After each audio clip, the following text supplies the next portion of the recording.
Surah Al-Ahzab ayat 21 ya. A'udzubillahi minasyaitonirrajim. Bismillahirrahmanirrahim. Laqad kana lakum fi Rasulillahi uswatun hasanah. Sesungguhnya pada diri Rasulullah itu terdapat suri tauladan yang baik bagi kita untuk dicontoh. Mungkin dalam hal ini para mubalik secara satu persatu kita minta untuk memberikan masukan atau pemahamannya agar lebih luas lagi pemahaman kita tentang bagaimana kita mempelajari kenapa Rasulullah itu disebut sebagai uswatun hasanah. Silakan. Baiklah, para ustadz semua kita minta untuk satu-satu memberikan pendapat sesuai dengan keilmuan atau yang kita pahami. Yang pertama yaitu sifat mulia Rasulullah. Ya. Silakan Ustaz.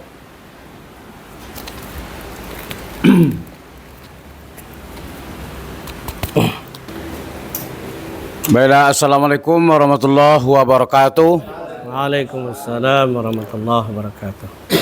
Sesuai dengan judul kita pada hari ini, yaitu adalah tentang sifat kemuliaan daripada Rasulullah SAW.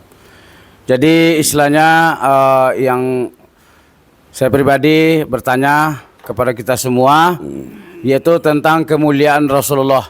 Kalau kita berbicara tentang kemuliaan Rasulullah itu banyak sekali.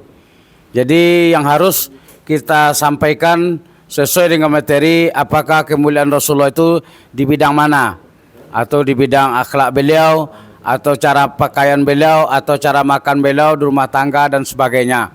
Sebab yang nama kemuliaan Rasulullah itu secara umum sangat luas sekali. Jadi mungkin itu yang dapat saya sampaikan pada sifat Rasulullah aja. Ya, sifat Rasulullah. Mana tablik sama patonah itu? Ya. Baik, sifat daripada Rasulullah SAW tadi yang pertama sekali adalah sidik. Sidik artinya benar. Di sini sudah jelas bagi kita, tentulah sidik itu benar, baik dalam perkataan beliau maupun di dalam perbuatan beliau. Itulah yang dikatakan sidik. Jadi juga ini juga bisa kita berikan yaitu di dalam kehidupan kita sehari-hari. Kita bawakan kepada diri kita sendiri, yaitu perkataan baik dalam perkataan kita maupun di dalam perbuatan kita harus memiliki yang namanya sifat sidik. Sidik artinya benar. Yang dikatakan benar itu bukan hanya sekedar ucapan, tetapi benar-benar di dalam hati kita. Istilahnya sesuai apa yang kita ucapkan, sesuai dengan apa yang ada di dalam hati kita. Jadi kalau seandainya hanya sekedar ucapan hanya di mulut saja tanpa diiringi dengan hati, itu namanya munafik. Jadi itulah menurut saya itu tentang sidik artinya benar. Mungkin itu hanya satu saja. Mungkin kalau ada dari teman-teman ingin menyambung dipersilakan. Wabillahi taufiq wal hidayah. Wassalamualaikum warahmatullahi wabarakatuh. Memberikan masukan atau pemahaman kepada kita lebih tajam lagi ya, mungkin yang lain. Ustaz, silakan. Waalaikumsalam warahmatullahi wabarakatuh. Mengenai sifat Rasulullah Siddiq, saya sudah menguji Allahu an dari Nabi Sallallahu Alaihi Wasallam. Kata Rasulullah bersabda, Inna sidqa yahdi ilal birri wa innal birra yahdi ilal jannah wa inna rajulu la yasduqu hatta yuktaba indallahi siddiqan wa innal kaziba yahdi ilal fujur wa innal fujura yahdi ilan nar wa inna rajulu la yakzibu hatta yuktaba indallahi kazzaban. Kata Rasulullah, sungguhnya siddiq yaitu menuntun kepada kebaikan, dan kebaikan menuntun kepada masuknya ke dalam surga.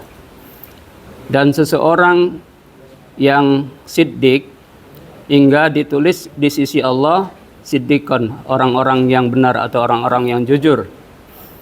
Wa innal kadziba yahdi ilal fujur, sungguhnya orang yang berdusta dituntun kepada fujur, perbuatan dosa.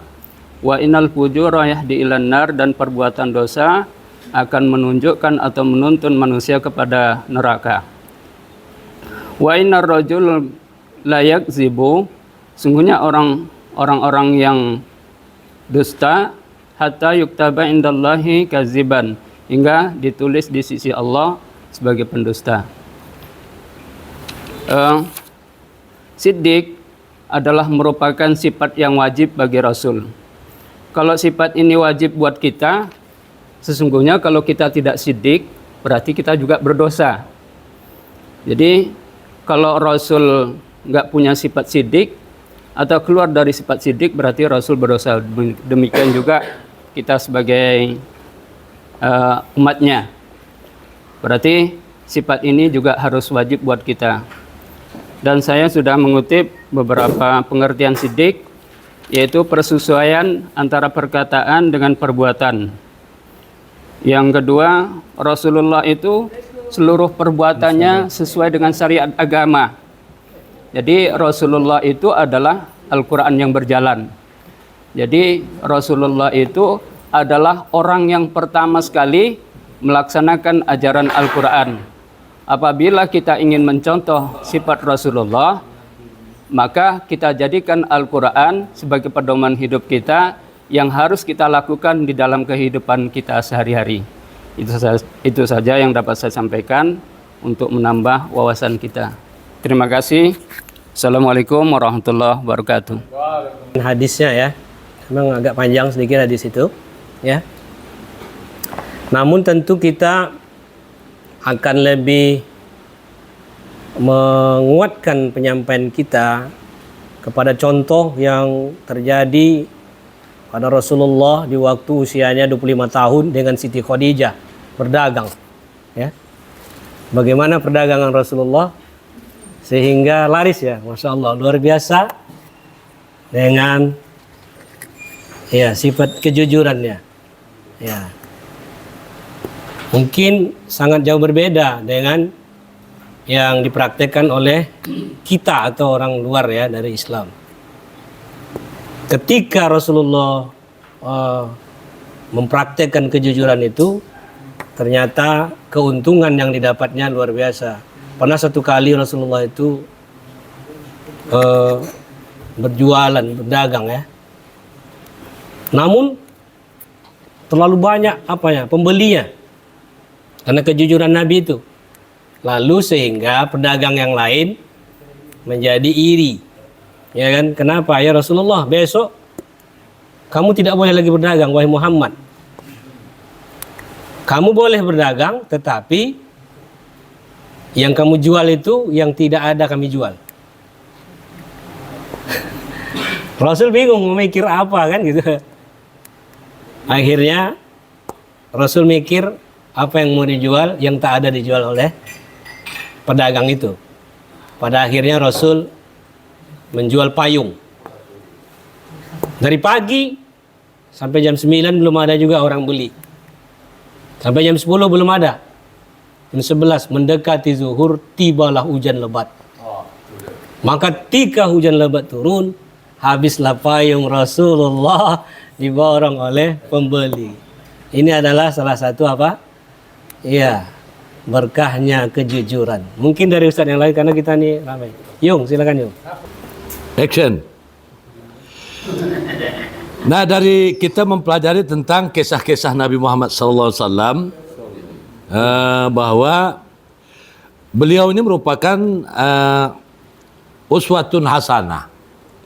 Namun lebih daripada itu, karena beliau adalah seorang sosok hamba Allah ini yang sangat cerdas, baik dalam hal menerima maupun memberi, maka tak ada susahnya buat baginda Rasulullah SAW.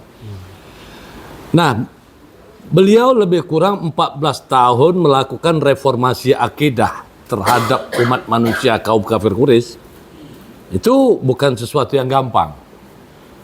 yang mengajak manusia kafir Quraisy itu kepada arah ketauhidan, menyembah akan Allah. Mereka tidak kenal akan Allah, tetapi mereka menyembah kepada berhala-berhala hasil ciptaan mereka. Nah, kecerdasan inilah Allah menurunkan ayat-ayatnya buat baginda Rasulullah, buat kita semua, tapi melalui baginda Rasul. Kalaulah bukan Muhammad yang menerima, hancurlah yang menerima saat itu. Tapi karena Muhammad dengan kecerdasannya, lantas dia menyampaikan lebih cerdas lagi kepada kaum-kaumnya, sehingga lebih mudah untuk dipahami. Ini berhubungan dengan akhlak daripada baginda Rasul, penuh dengan kesantunan, kesopanan, sehingga menjadi suatu panutan atau tauladan. Banyak manusia yang memberi hanya sebatas menyampaikan untuk tauladan, tetapi tidak bisa dijadikan tauladan. Saya rasa mungkin itu. Terima kasih. Baik, terima kasih Yung. Sikit-sikit, tak boleh banyak. Alhamdulillah. Mungkin mulai tajam, ya. Berarti pribadi kita Nih, berusaha untuk sekuat tenaga ya. kita Ya, tak menjadi contoh, ya. Baik, ada lagi Ustaz? Buya, silakan. Bapak-bapak, hadirin semua yang dimuliakan Allah. Judul daripada pembicaraan kita di pagi hari ini adalah meneladani kehidupan Rasulullah. Kemudian timbul satu pertanyaan. Kenapa Rasulullah itu sanggup menaklukkan seluruh Asia tanah Arab? Kenapa Rasulullah itu sanggup menaklukkan seluruh Asia tanah Arab? Memang kembali kepada sifatnya empat tadi, sidik. Sidik semua aspek kehidupan Rasulullah. Benar, pakainya benar, pasang kopiahnya benar, ngomongnya benar, bicaranya benar, semua keaspekan Rasulullah, kehidupan Rasulullah itu adalah dalam keadaan lingkar yang benar. Itu. Dan kemudian tablik sampaikan yang benar itu. Dalam situasi bagaimanapun, kita harus sampaikan yang benar itu. Kulil haq wa man kana muran. Walau kana murad. Walau kana muran.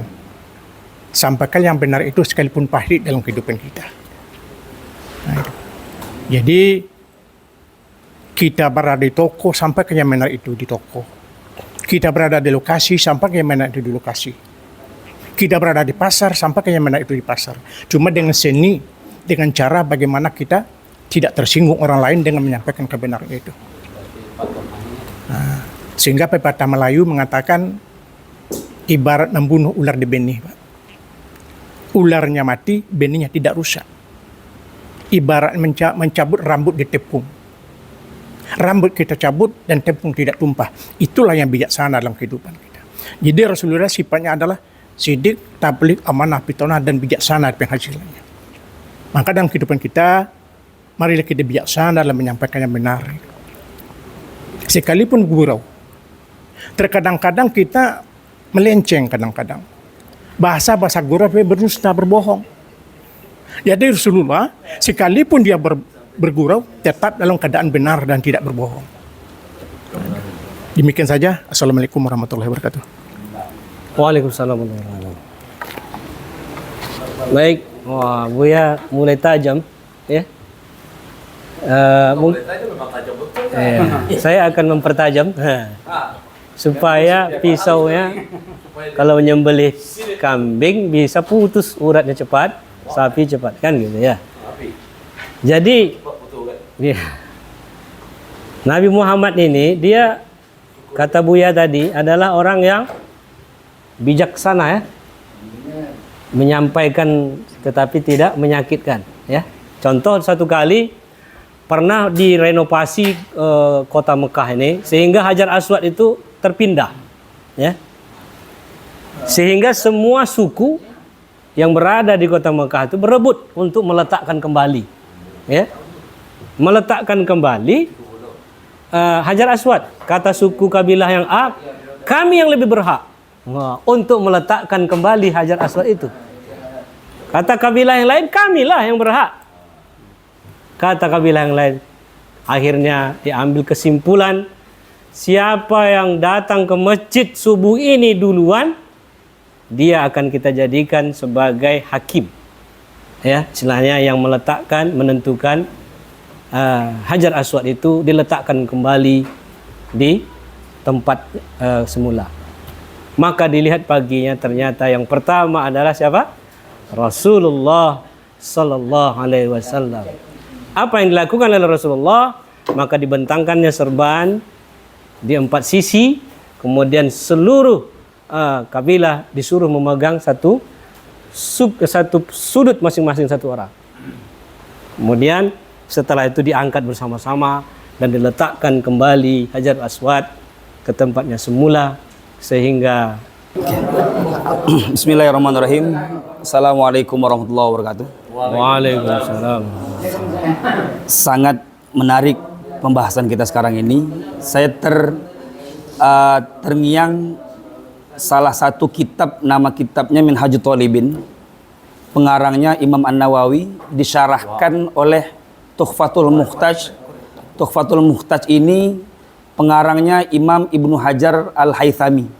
Kemudian disyarahkan dalam kitabnya Hasyiah Asyarwani, pengarangnya Imam Asyarwani. Itu dia.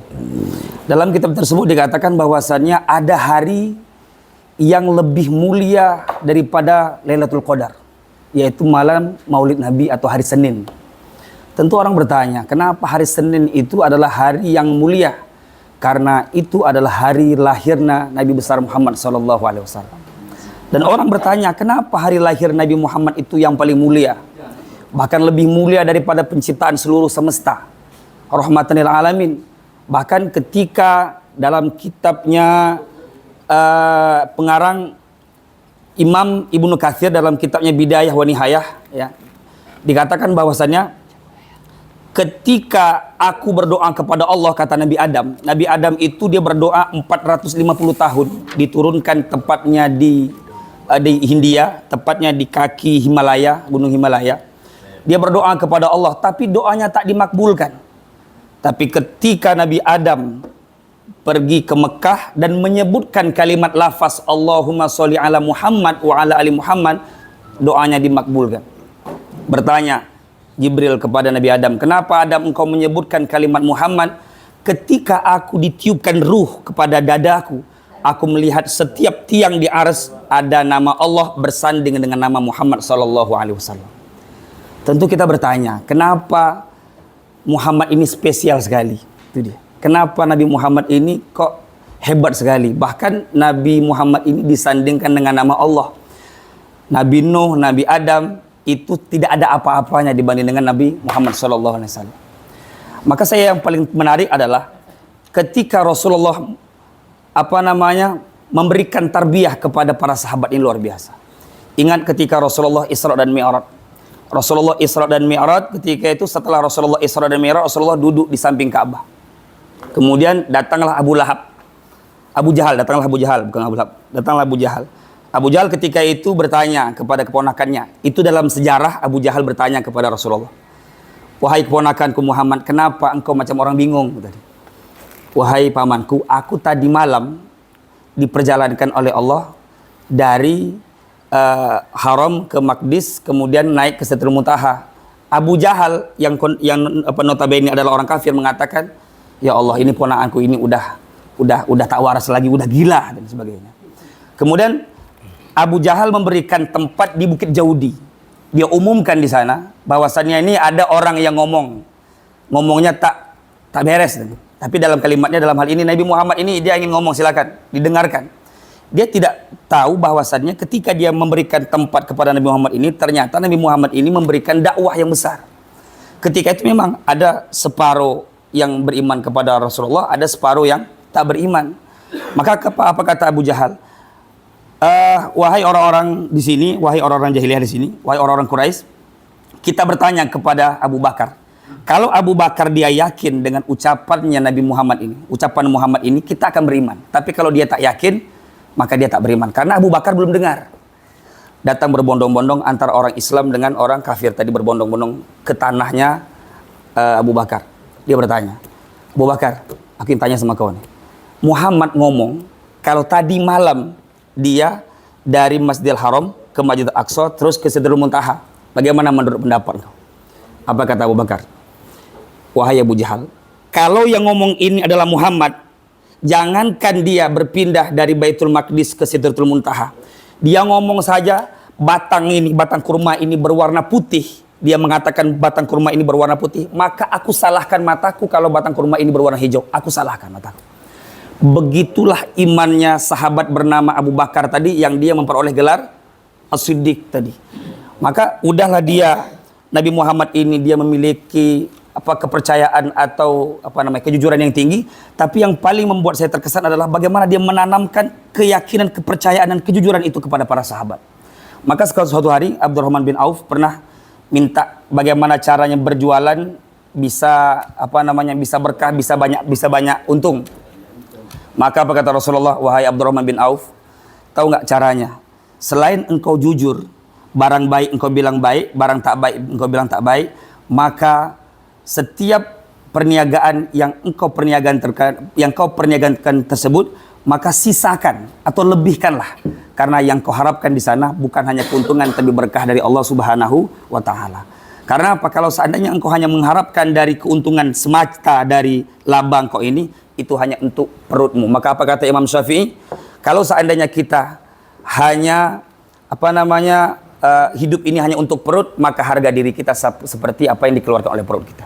Saya kira itu saja. Lebih menit. Mohon maaf kalau lebih menit. Kedua lagi. Mengetahui sifat Nabi, maka akan dibahas pembahasan yang kedua. Poinnya adalah meneladani Rasul dalam berbagai aspek kehidupan, ya. Mungkin dari Ustadz yang belum, Ustadz Ihsan ya. Ustadz saja. Di antara daripada sifat-sifat Nabi Muhammad SAW adalah amanah dan tabalik. Yang saya ambil pada kesempatan yang relatif singkat ini adalah tentang masalah tabalik, menyampaikan.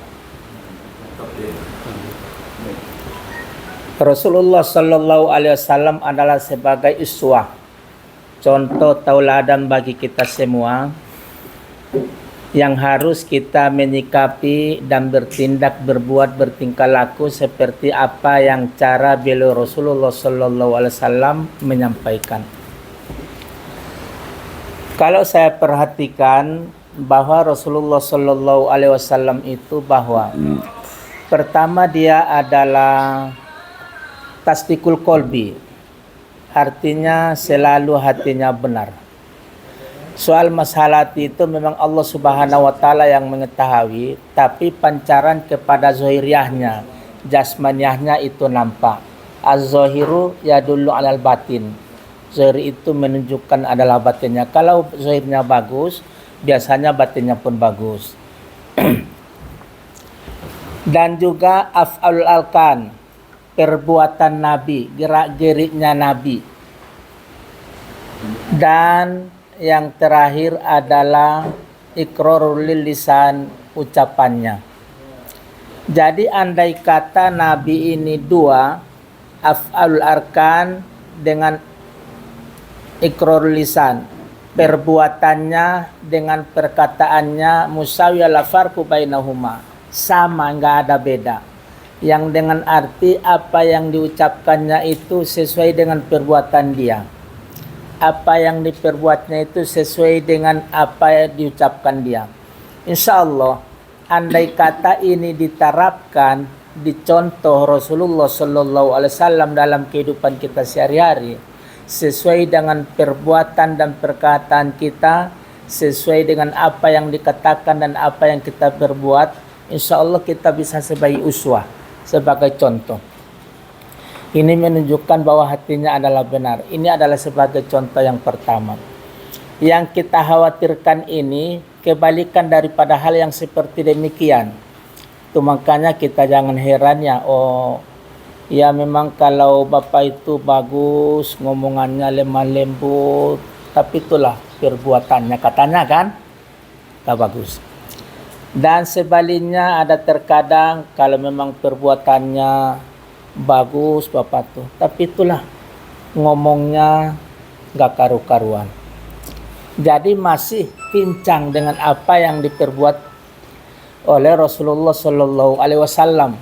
Bagi untuk itu maka kita harus belajar, melatih diri kita, menyesuaikan perbuatan kita dengan ucapan kita, kita usahakan dengan sama agar nantinya hati kita itu bisa dia bersih, yang berhubungan dengan Allah Subhanahu Wa Taala. Mungkin itu saja Ustadz dalam waktu yang singkat ini. Assalamualaikum warahmatullahi wabarakatuh. Assalamualaikum warahmatullahi wabarakatuh. Waalaikumsalam warahmatullahi wabarakatuh. Anggota yang BU dimuliakan Allah Subhanahu wa taala, mengkaji tentang akhlak dan sifat Rasulullah sallallahu alaihi wasallam yang terpuji. Banyak daripada sifat terpuji Rasulullah sallallahu alaihi wasallam diantarakan sebuah macam-macam fatonah, tabligh, menyampaikan, sidik, jujur, amanah. Ini ada sifat mulia dari Rasulullah sallallahu alaihi wasallam. Jadi bagaimana sifat yang harus kita teladani dari Rasulullah sallallahu alaihi wasallam? Bisa kita ambil dari segi akhlak, terutama akhlak kepada Allah Subhanahu wa taala, kemudian akhlak kepada manusia. Hablum minallah dan hablum minan nas. Jadi akhlak Rasulullah sallallahu alaihi wasallam kepada Allah Subhanahu wa taala, yaitu beliau hanya menyembah kepada Allah dan tidak melakukan kesyirikan kepada Allah. Itu adalah akhlak kepada Allah Subhanahu wa taala. Sebagaimana dengan hal ini Allah gambarkan surah An-Nisa ayat 36 yang menyatakan wa'budullah wa la tusyriku bihi syai'ah. Maka Rasulullah itu hanya menyembah kepada Allah Subhanahu wa taala wa la tusyriku bihi syai'ah, dan tidak melakukan sebuah kesyirikan. Inilah akhlak. Begitu juga dicontohkan ketika Rasulullah sallallahu alaihi wasallam di rumah Siti Aisyah, beliau melaksanakan ibadah solat malam sampai kakinya bengkak. Kemudian Siti Aisyah menanyakan, "Ya Rasulullah, mengapa engkau solat sampai kakimu bengkak dan sebagainya? Tetapi Allah sudah mengampuni dosamu, baik yang lalu maupun yang akan datang. Bahkan Rasulullah sudah dijamin masuk surga." Maka dijawab oleh Rasulullah sallallahu alaihi wasallam, "Afala uhibbu 'abdan syakura." Dalam arti, apakah salah kalau aku menjadi orang yang pandai bersyukur kepada Allah? Inilah akhlak yang paling mulia. Bahkan diterangkan, wa anna Rasulullah sallallahu alaihi wasallam la astaghfirullah fil yaumil mi'atan marrah. Maka Rasulullah sallallahu alaihi wasallam memohon taubat kepada Allah sampai 100 kali dalam sehari. Begitulah akhlak yang paling tinggi. Kemudian yang kedua adalah akhlak kepada hablum minan nas, sesama manusia. Sebagaimana kita ketahui, ada sebuah kisah yang menceritakan ada seorang pengemis di kota Mekah yang mana beliau ini sangat benci kepada Rasulullah, dan beliau ini buta, tidak pernah melihat Rasulullah. Bahkan beliau ini setiap hari mengatakan Rasulullah adalah pembohong, Rasulullah adalah yang membawa jalan kesesatan dan sebagainya. Tetapi beliau ini dikarenakan buta, beliau ini dikasih makan, disuapi mulutnya. Yang menyuapi ini adalah Rasulullah. Tetapi si pengemis yang buta ini tidak tahu, kerana dia tidak bisa melihat. Dikarenakan berikut harinya Rasulullah SAW sudah dipanggil oleh Allah Subhanahu wa taala. Kemudian beliau, si pengemis ini pun heran, mana orang yang sering menyuapiku ini tidak ada. Kemudian datanglah Abu Bakar Siddiq yang menyuapi si pengemis. Kemudian si pengemis ini juga bertanya,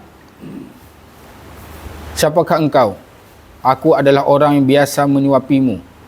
Maka dijawab oleh pengemis, "Engkau bukanlah orang yang biasa menyuapiku. Karena orang yang menyuapiku itu biasanya makanan yang akan disuapi di mulutku itu biasanya dihaluskan. Dihaluskan terlebih dahulu, diambil potongan kecil-kecil, baru disuapkan ke mulutku. Kemudian barulah diterangkan oleh Abu Bakar, sesungguhnya orang yang menyuapimu setiap hari adalah orang yang engkau hina, dia adalah pembohong. Dia adalah membawa kesesatan. Orang yang menyuapimu tiap hari itulah Nabi Muhammad sallallahu alaihi wasallam. Sehingga seorang pengemis tersebut tersungkur dikarenakan terharu dan terkejut bahwa orang yang dia hina, orang yang dia caci, orang yang dia berikan keburukan ternyata Nabi Muhammad sallallahu alaihi wasallam. Sehingga dia masuk ke dalam agama Islam. Itulah akhlak yang bisa kita contohkan. Yang pertama adalah akhlak kepada Allah dan surah An-Nisa, wa'budullah wa la tusyriku bihi syai'a. Kemudian kisah yang kedua, hablum minan nas, antara Rasulullah dengan manusia.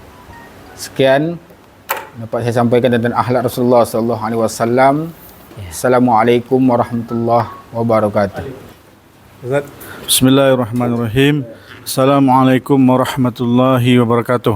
Waalaikumsalam. Alhamdulillah, pada para ustaz-ustaz sekalian, saya akan menceritakan mengenai keteguhan pendirian Rasulullah SAW dalam mendakwahkan agama Allah Subhanahu Wa Taala.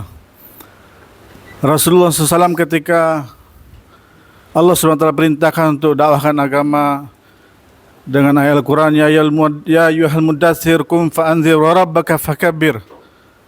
Maka ketika Rasulullah SAW memulai mendakwahkan agama ini, maka banyak ujian dan cobaan yang dihadapi Rasulullah SAW. Sehingga kan orang kafir Quraisy, pemuka Quraisy datang kepada paman Nabi yaitu Abu Talib.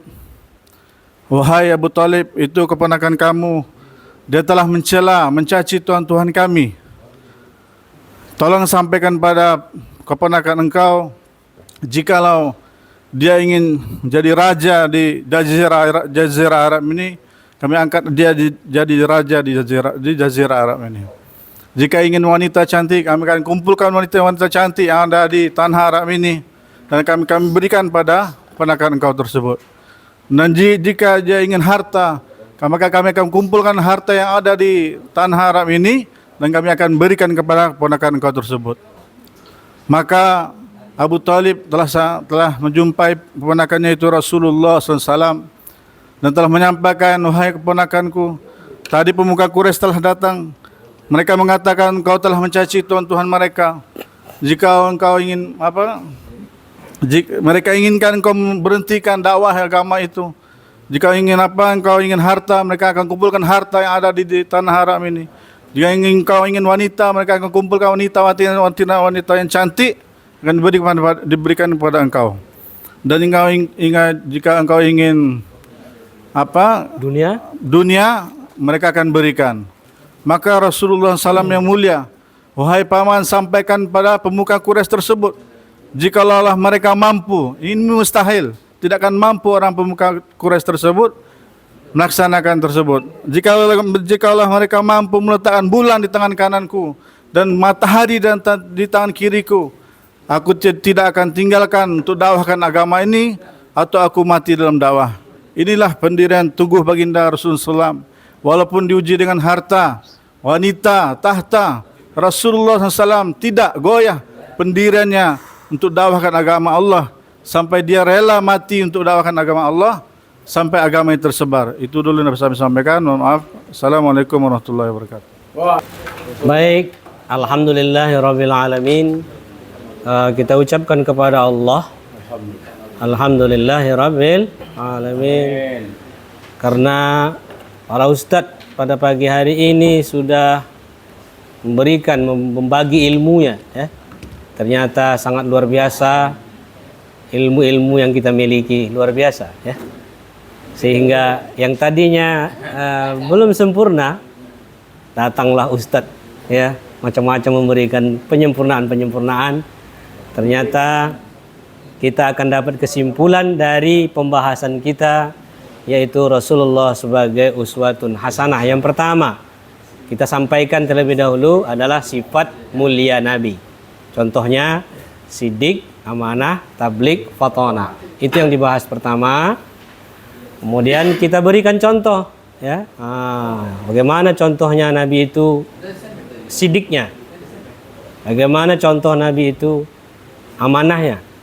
Bagaimana Nabi tabliknya? Bagaimana Nabi itu fatonahnya? Itu sub bahasan pertama, yaitu sifat-sifat mulia Rasul.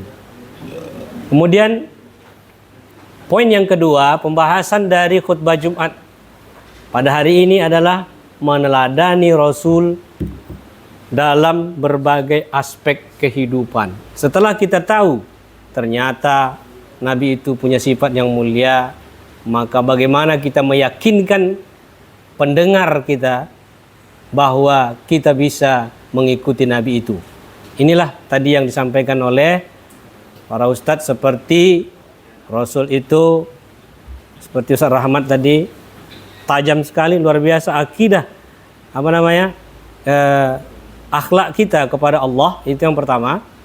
Ya, contohnya apa? Setiap pribadi kita, apalagi mubalik ustadz, kita harus mempunyai sifat yang namanya adalah berakhlak kepada Allah. Contohnya apa? Salat aja dulu, ya kan? Salat saja dulu yang kita lakukan. Jangan salat yang wajib aja, tapi apa? Salat tahajud, ya. Sampai Rasul bengkak kakinya karena sujudnya, luar biasa, ya. Iya. Amanah sudah awal tuh. Mendengar kita bawa mereka meyakinkan bahwa Nabi itu akhlaknya kepada Allah luar biasa dan kita mengikutinya. Contohnya salat, ya kan? Sampai bengkak kakinya. Ketika istrinya bertanya apa? Ya Rasulullah, kenapa engkau kok memaksakan diri untuk beribadah padahal dosamu sudah diampuni? Ya kan? Apa kata Rasul tadi? Afala uhibbu an akuna abdan syakura. Wahai istriku, aku ingin menjadi hamba yang bersyukur.